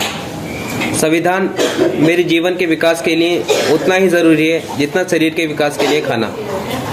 संविधान ही हमें हमारे अधिकारों, हमारे कानूनों का संरक्षण करता है। संविधान हमें समानता के साथ जीने रहने का अधिकार देता है, स्वतंत्रता के साथ कहीं पे भी आने जाने का अधिकार देता है, शोषण के विरुद्ध अधिकार देता है, धार्मिक स्वतंत्रता का अधिकार देता है, हम किसी भी धर्म को, किसी भी कल्चर को अपना सकते हैं। संवैधानिक अधिकार देता है, हमारे अधिकारों की सुरक्षा करता है। शिक्षा का अधिकार देता है, हम शिक्षा पाने के लिए कहीं पे भी आ जा सकते हैं स्वतंत्रता के साथ। हमारी संस्कृति की रक्षा करता है, हम कहीं पे भी किसी भी तरह का कार्य कर सकते हैं, हमारे कार्य करने का, काम करने का अधिकार देता है। संविधान ही ये दायरा तय करता है कि किस तरह के कानून बनेंगे, किस तरह के अधिकार लोगों को दिए जाएंगे ताकि लोगों को किसी भी तरह की उनको ठेस या हानि ना पहुंचे, इसका ख्याल रखता है। संविधान एक दायरा तय करता है जिसमें सभी को समान अधिकार मिले, समानता के साथ रहने का अधिकार मिले, कोई किसी पे शोषण ना करे। जय हिंद साथियों। Namaste Andy, na peru J.V. Jayavardhan. I'm a lawyer based out of Hyderabad, and to celebrate the 72nd anniversary of India's Law Day, నేను కొన్ని మాటలు మాట్లాడాలనుకున్నా on what the Constitution means to me. ఇది ఏ నేపథ్యంలో చూడాలంటే జార్జ్ ఆర్వెల్ గారు అన్నారండి, power corrupts and absolute power corrupts absolutely. ఒక నియంతని, ఒక ప్రజాస్వామ్యాన్ని ఒక నియంత కిందకి వెళ్లకుండా చూసుకునే ఆ డాక్యుమెంటే మన భారతీయ రాజ్యాంగం. ఈ భారతీయ రాజ్యాంగం క్రియేట్ చేసిన వ్యవస్థల వల్లే మనకి లిమిటెడ్ గవర్నెన్స్ ఉందండి. ఇప్పుడు అంటే ఎవరు there is no one who's the final authority here. అంటే ఇప్పుడు మన గవర్నమెంట్ ఒక డెసిషన్ తీసుకుంటే అది మన మానవ హక్కులో ప్రాథమిక హక్కులకి విరుద్ధంగా ఉంటే మన సుప్రీం కోర్ట్ వచ్చి ఆ లాస్ని కొట్టివేయచ్చు. అలాగే సుప్రీం కోర్ట్ ఏదైనా తప్పు డెసిషన్ తీసుకుంటే మన ప్రభుత్వం ఒక కొత్త చట్టం తీసుకొచ్చి దాన్ని కరెక్ట్ చేయొచ్చు. ఇలా మనుషులు మారిపోవచ్చు అండి, కానీ మన రాజ్యాంగం సృష్టించిన వ్యవస్థలు ఎప్పటికీ అలాగే ఉంటాయి. 1950s జమీందారీని తరిమి కొట్టాలని మన దేశం నుంచి మన ప్రభుత్వం ప్రయత్నిస్తున్నప్పుడు మన సుప్రీం కోర్ట్ అంతలా వాళ్ళని సపోర్ట్ చేయలేదు, అయినా కూడా అవి జరిగేవి. అలాగే 1970s ఎమర్జెన్సీ వచ్చినప్పుడు మన ప్రభుత్వం తప్పటడుగులు వేస్తున్న మన సుప్రీంకోర్టు దగ్గరుండి వాటిని అరికట్టడానికి ప్రయత్నించింది. సో ఇప్పటిదాకా 15 ప్రధానమంత్రులు మారారు, కానీ మన కాన్స్టిట్యూషన్ స్పిరిట్లో ఇప్పటికీ అలాగే ఉంది. సో ఒక భారతీయ నాగరికుడిగా నాకు నా స్వేచ్ఛ, నా వెల్ బీయింగ్ అవన్నీ ఎక్కడి నుంచి ఎవరు ప్రొటెక్ట్ చేస్తున్నారంటే ఏ మనిషో కాదండి, ఒక ముఖ్యమంత్రి, ప్రధానమంత్రి, న్యాయాధికారి కాదండి, మన భారతీయ రాజ్యాంగం. Thank you. जय हिंद साथियों, मेरा नाम रुकैया है। मैं डॉक्टर ए.वी. बालिका मेमोरियल ट्रस्ट से जैसे कि आज का क्वेश्चन है कि संविधान हमारे लिए क्या मायने रखता है। संविधान हमारे लिए क्या, हर एक भारतीय नागरिक के लिए मायने रखता है, क्योंकि हम एक भारतीय नागरिक होने के लिए ज़रूरी है कि हमें संविधान की सूझबूझ होना, हमारा संविधान हमसे क्या चाहता है और हम संविधान से क्या चाहते हैं, इस चीज़ की जानकारी होना हर एक भारतीय नागरिक को ज़रूरी है। जैसे हमारा संविधान हमें बताता है कि हम भारतीय नागरिक हैं, तो हम किसी भी धर्म में अपनी मर्ज़ी से एक स्वतंत्रता देता है हमें कि हम किसी भी धर्म में जा सकते हैं, अपना सकते हैं, कहीं भी आने जाने की, कहीं भी रहने की हमें पूरी अनुमति है। शिक्षा प्राप्त करने की संविधान हमें ऊंच नीच नहीं सिखाता। और दूसरा कि हम अपने संविधान को फॉलो करके ही एक अच्छे नागरिक बन सकते हैं। ज़रूरी है कि हम अपने संविधान को फॉलो करें और उसके अकॉर्डिंग चलें। धन्यवाद।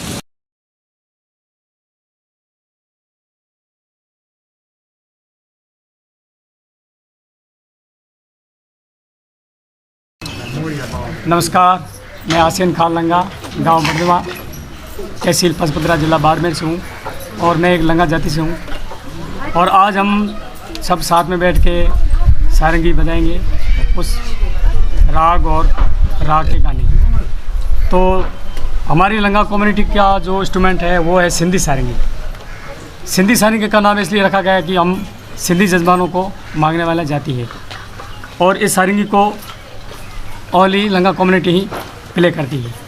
इस सारंगी में स्ट्रिंग जो है वो है 26, 26 तार इसमें है। जो मेन जो दो तार है वो स्टील की है और पीछे की जो दो तार है वो है बकरे की आंत की बनी हुई और नीचे जो है वो स्टील जिससे बोलते हैं झील, और ऊपर के जो 5 तारे होते हैं उसको बोलते हैं झारा, वो तांबे की तार के बना हुए हैं। तो आज हम सबसे पहले हम जो बजाने जा रहे हैं उनका परिचय देंगे हम आपको। ये कादिर खान लंगा जो सिंधी सारंगी बजाते हैं और हमारे सबसे बुजुर्ग है नूर मोहम्मद लंगा जो सिंधी सारंगी बजाते हैं, और सदी खान लंगा सिंधी सारंगी, और सरदार खान लंगा सिंधी सारंगी बजाते हैं। और जो हमारे साथ में ढोलक में जो साथ देंगे वो है मंजूर खान लंगा, वो भी हमारे साथ बजाएंगे ढोलक। और मैं आसिन खान सिंधी सारंगी हम आपके सामने प्रस्तुत देंगे।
सभी के लिए एक बराबर है, चाहे व्यक्ति किसी भी धर्म का हो, किसी भी लिंग का हो, किसी भी जाति का हो, वो सबको समान अवसर देता है। तो मेरे लिए भारत का संविधान बहुत ही खूबसूरत है और उसके बहुत खूबसूरत मायने हैं मेरे लिए।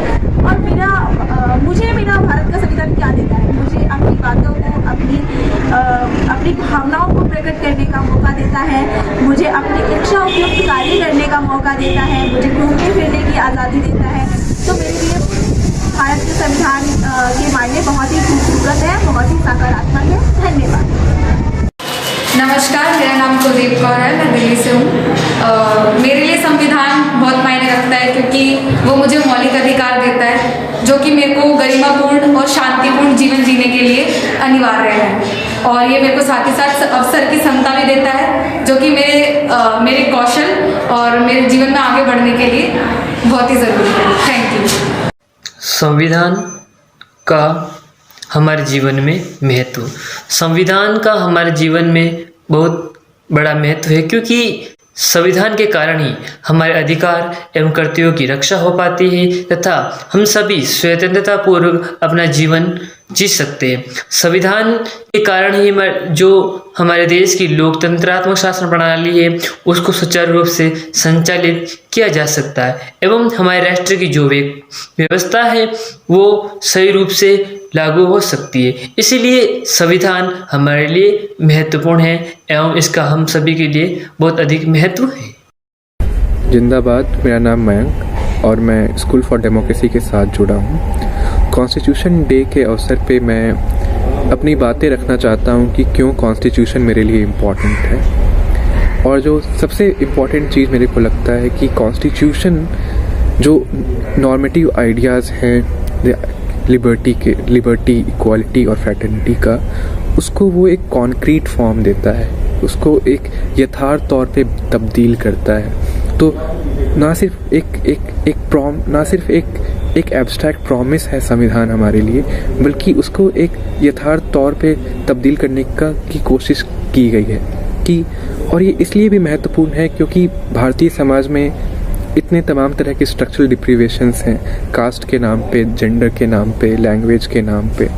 तो एक तरह से एक रिवॉल्यूशनरी टेक्स्ट है जब वो बोलते हैं कि आप बोल सकते हो, आपके पास बोलने की आज़ादी है, या फिर आप किसी भी वर्ग से आते हो लेकिन आप बराबर हो, आपको कोई झुका नहीं सकता है। और इतने सारे तमाम तरह के डिफरेंसेस हैं, भाषा का डिफरेंस है, क्षेत्रीयता का डिफरेंस है, हर तरह का डिफरेंस है, लेकिन फिर भी एक बंधुत्व की बात करता है कि हम लोग एक सेंस ऑफ बिलोंगिंग है, एक सेंस ऑफ जो एक ओनरशिप है एक अपने सोसाइटी के लिए जिसमें हम रह रहे हैं। तो ये सब चीज़ें मेरे लिए काफ़ी मायने रखती है और इसलिए कॉन्स्टिट्यूशन मेरे लिए इम्पोर्टेंट है। धन्यवाद। जिंदाबाद सभी को। मेरा नाम आरती है, मैं थाना गांव में रहती हूं और थाना गांव में मैं लाइब्रेरी चलाती हूं, साथ ही अपनी पढ़ाई भी करती हूं। मैं बीए फर्स्ट ईयर में हूं और मैं लाइब्रेरी में 1 घंटा बच्चों को पढ़ाती हूं, 1 घंटा बच्चों को खिलाती हूं। और मैं संविधान के बारे में बताना चाहती हूं कि संविधान हमारे लिए क्यों ज़रूरी है। संविधान हमारे लिए बहुत ही ज़्यादा ज़रूरी है। संविधान खासकर महिलाओं के लिए बहुत ही ज़्यादा ज़रूरी है। संविधान में लिखा है कि कोई भी व्यक्ति अपने भविष्य का फैसला वो खुद ले सकता है, कोई भी किसी भी प्रकार का उस व्यक्ति पर दबाव नहीं डाल सकता है, वो मन चाहे तरीके से अपना जीवन जी सकता है और अपने सपने को पूरा कर सकता है और कोई भी धर्म वो अपना सकता है, चाहे हिंदू अपनाए वो चाहे मुस्लिम, और कोई अगर अपना कोई भी धर्म नहीं अपनाए तो भी वो उसका अधिकार है और सबको न्याय मिलेगा और सबको स्वतंत्रता है, समानता है और सब बंधुता के साथ रह सकते हैं। साथियों जय भीम। मेरा नाम गुरु प्रसाद है। आप सभी को सबसे पहले संविधान दिवस की बहुत बहुत शुभकामनाएं और बधाई। साथियों जैसा कि आप सभी लोग जानते हैं कि आज के दिन 26 नवंबर के दिन पूरे देश में संविधान दिवस मनाया जा रहा है और इसका मुख्य उद्देश्य ये है कि ये संविधान दिवस मुख्य रूप से बाबा साहब डॉक्टर भीमराव अंबेडकर जी की याद में मनाया जाता है। उन्होंने इस संविधान को बनाने में काफ़ी प्रयास किया और कठिन परिश्रम करके इस संविधान को बनाया और उनका बनाने का मकसद इस संविधान को इतना बेहतर और एक दुनिया का सबसे बड़ा अनोखा संविधान बनाया इसलिए ताकि यह देश तरक्की पे जाए, ये देश प्रगति करे, इसलिए उन्होंने ये, क्योंकि डॉक्टर अम्बेडकर बहुत दूरदर्शी थे, ये बात सोच के उन्होंने बनाया था, तो उन्हीं की याद में ये आज पूरे देश में मनाया जा रहा है। तो हम सब की जिम्मेदारी है कि अपने अपने बच्चों को जहाँ पे हम लोग काम करते हैं कार्य क्षेत्र में ज़रूर संविधान के बारे में बताएं, संविधान की उद्देशिका के बारे में बताएं, संविधान किसने लिखा है उनके बारे में बताएं, जिससे कि हमारा समाज जागरूक हो सके और आगे बढ़ सके। जय भीम। जिंदाबाद साथियों, मेरा नाम गीता है और मैं मंगोलपुरी दिल्ली से हूँ। मेरी नज़र में संविधान एक आग है कुरीतियों को ख़त्म करने के लिए। हमारी जितनी भी धर्मों में कई प्रकार की कुरीतियां हैं, हर धर्म की कुरीतियों को ख़त्म करने के लिए ये एक आग है जो कुरीतियों को जलाती है। ये वो हथियार है जो इंसान को अपने हक के लिए लड़ने के लिए, आगे बढ़ने के लिए ताकत देता है और आगे बढ़ाता है। पिछड़े हुए को मौका देता है आगे आने का, दबे हुए को मौका देता है ऊपर आने का और अपनी बातों को रखने का, स्वतंत्रता पूर्वक जीने का। इंसान को इंसान का हर अधिकार देता है। अधिकारों का जो एक आप बोल सकते हैं कॉन्फिडेंस कि आपके भी अधिकार हैं, आप किसी के गुलाम नहीं हैं, आप अपने हक के लिए आवाज उठा सकते हैं। ये सारी ताकत हमें सिर्फ संविधान देता है। महिलाओं को, दलितों को बराबर आने की आगे अपॉर्चुनिटी संविधान देता है। Thank you. मैं सुरेश चंद्र बैरवा दौसा से। भारतीय संविधान में 22 भाग 12 अनुसूचियां हैं। भाग 3 में, जिसमें अनुच्छेद 14 समता का अधिकार, अनुच्छेद 15 के अनुसार मूल वंश, जाति, जन्म स्थान के आधार पर किसी प्रकार का भेदभाव नहीं करेगा। अनुच्छेद 16 अवसर की समता और अनुच्छेद 17 अस्पृश्यता का अंत, छुआछूत का अंत। अनुच्छेद 19 भाषण, विचार और अभिव्यक्ति की स्वतंत्रता। अनुच्छेद 21 प्राणदैहिक स्वतंत्रता का संरक्षण। अनुच्छेद 22 गिरफ्तारी तथा निरोध से संरक्षण। अनुच्छेद 23-24 शोषण के विरुद्ध अधिकार। अनुच्छेद 25 से 28 में धर्म की स्वतंत्रता का अधिकार।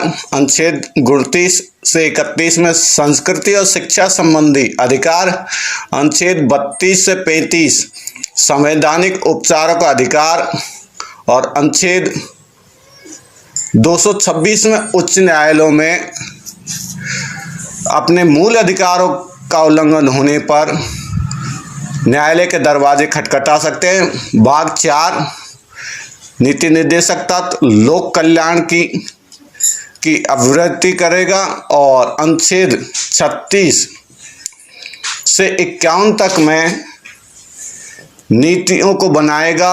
अनुच्छेद 40 ग्राम पंचायत का गठन। 41 में शिक्षा और काम, लोक सहायता, बुढ़ापा, बीमारी, विकलांगता व्यवस्था, बाल्यावस्था। अनुच्छेद 42 में प्रसूति सहायता। अनुच्छेद 43 में कामगारों के लिए निर्वाह मजदूरी। નમસ્તે। મારા દેશનું સંવિધાન અને બંધારણ એટલે મારા માટે મારા અધિકારોની નિશ્ચિત રક્ષા, મારા લોકતંત્ર તરફ મારી જવાબદારીઓની સભાનતા અને મારા દેશના મૂલ્યો અને સિદ્ધાંતોની પ્રદર્શના છે, જે મને એક આદર્શ નાગરિક બનવાની सीख આપે છે। जिंदाबाद सभी को। मेरा नाम नौरतमल है और मैं तिलोनिया गांव का रहने वाला हूं और SWRC तिलोनिया में काम कर रहा हूं। 26 नवंबर इस दिन हमारा भारत देश का संविधान जो है वो संविधान सभा में 26 नवंबर 1949 को पेश किया गया। आज का दिन हमारे लिए बहुत महत्वपूर्ण है। ये हमें आज के दिन को एक त्योहार पर्व के रूप में मनाना चाहिए। इसमें आज हमें संविधान बहुत बड़े बड़े अधिकार देता है, जिसमें न्याय अन्याय के खिलाफ लड़ने के लिए, अपना न्याय मांगने के लिए, बंधुता बढ़ाने के लिए और बंधुता बनी रहे, सभी धर्मों के लोग, सभी पंथ के लोग एक साथ मिलजुल कर रहें, शांति से, भाईचारे से रहें। ये बाबा साहब ने जो संविधान में हर भारत के नागरिक को जो संविधान में हक दिया, अधिकार दिया, वो बहुत बड़ा अधिकार है और सभी जातियों के लोग और सभी धर्मों के लोग एक साथ मिलकर रहें, एकजुट होकर काम करें और आगे बढ़ें, यही मेरा कहना है। धन्यवाद। जय भीम। मेरा नाम अतर सिंह भारती है। मैं मध्य प्रदेश के रायसेन ज़िले से हूँ और मजदूर एकता संगठन चलाता हूँ। एक भारतीय संविधान के महत्व के बारे में हम लोग काम करते हैं और महत्व में यह है कि भारतीय संविधान में दिए गए उद्देश्य, उनके आदर्श और समाज को समतामूलक और बंधुत्व की विचारधारा पर लाने के लिए प्रयास करते हैं। संविधान में दिए गए जो अधिकार हैं, उन अधिकारों को मजदूर वर्ग या वंचित वर्ग के ऊपर ज़्यादा हम लोग फोकस करते हैं और महिलाओं और बच्चों के अधिकारों के लिए हम लोग निरंतर प्रयास करते हैं कि भारतीय संविधान के जो उनके अधिकार हैं वो जन जन तक पहुँचे। Thank you.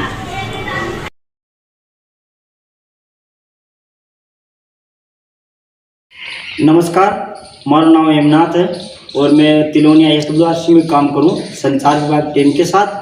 और आप 26 नवंबर की अगर बात करा तो ऊंच नीच, भेदभाव, अमीरी और गरीबी ने मिटाबा को सब बढ़िया गेलो है, वो है भारत को संविधान। तो आपने देखना चाहे, पढ़ना चाहे और लोगों ने समझना चाहे। नमस्कार, मारो नाम है मोतीराम और मैं संचार टीम में काम करूं। मारो मानवो है कि भारत में बहुत सारा लोगों ने आपकी मर्जी के मुताबिक पहनने की, खाने की, रहने की आज़ादी नहीं है। संविधान के बाद में आपकी मर्जी के मुताबिक वो खा सके, वो पहन सके, वो रह सके और वो कटे भी कमार खा सके, बिन भी की आज़ादी मिली। तो अपने संविधान को समझो बहुत ज़रूरी है और समझ और लोगों ने भी बतावो बहुत ज़रूरी है। तो हमारा तो कहबो ही है कि सब ने संविधान ने समझना चाहे, लोगों ने बताना चाहे और समझना देखना चाहे। धन्यवाद। हमारा नाम रामलाल है और गांव तिलोना को रहने वाला हूँ। संचार टीम के साथ में काम करूँ और अपना देश में अलग अलग धर्म ने मानने वाला लोग, अलग अलग जाति का लोग रहे, अलग अलग पंथ ने मानने वाला लोग आने सब ने बराबर करा अपने भारत को संविधान। तो इसलिए अपना भारत का संविधान ने समझबो, पढ़बो और एक दूसरा ने बताबो बहुत जरूरी है। हमारा नाम पूनाराम, गांव दसानी, सेकंड पोस्ट राउतमाल, जिला अजमेर का रहने वाला हूँ और कम्युनिकेशन में से काम कर रहा हूँ। और मैं थोड़ा बोली में थोड़ी मिस्टेक है तो बोल नहीं सकूँ, लेकिन बात कर रही हूँ। मैं संविधान के बारे में बात करना चाहूँगा। सबने अन्याय को रोक रहे और सबको न्याय मिलना चाहिए। ये इसलिए संविधान हमारे लिए बहुत जरूरी है। नमस्कार जी। आप अगर भारत का संविधान के ऊपर न बात करा तो भारत को संविधान बहुत बड़ी बात है, बहुत बड़ो है भारत को संविधान। जिन्हें आप पढ़ सका, देख सका, वो बहुत बड़ो है। पर मैं भारत का संविधान के ऊपर ने एक बात के पूछूं। दुनिया की आधी ताकत है महिला, पर पुराना रीति रिवाज के कारण और कुछ कारणवश, कुछ मर्यादा का मायने रेबों महिलाओं ने बराबरी को हक न मिल पाया। आज भारत देश के मायने चाहे वह महिला है, चाहे वह पुरुष है, चाहे वे कशाय धर्म न मान वाला हो, चाहे वे कशाय पंथ न मान वाला हो, देश के मायने वे कटाका रेबाड़ा हो, सब न बराबरी को हक देवे अपनो भारत को संविधान। तो मैं ज़्यादा बताबो चाहूँ कि भारत को संविधान न पढ़बो, लिखबो, जानबो और ज़्यादा बताबो बहुत ज़रूरी है। बहुत बहुत धन्यवाद। संविधान संदेश को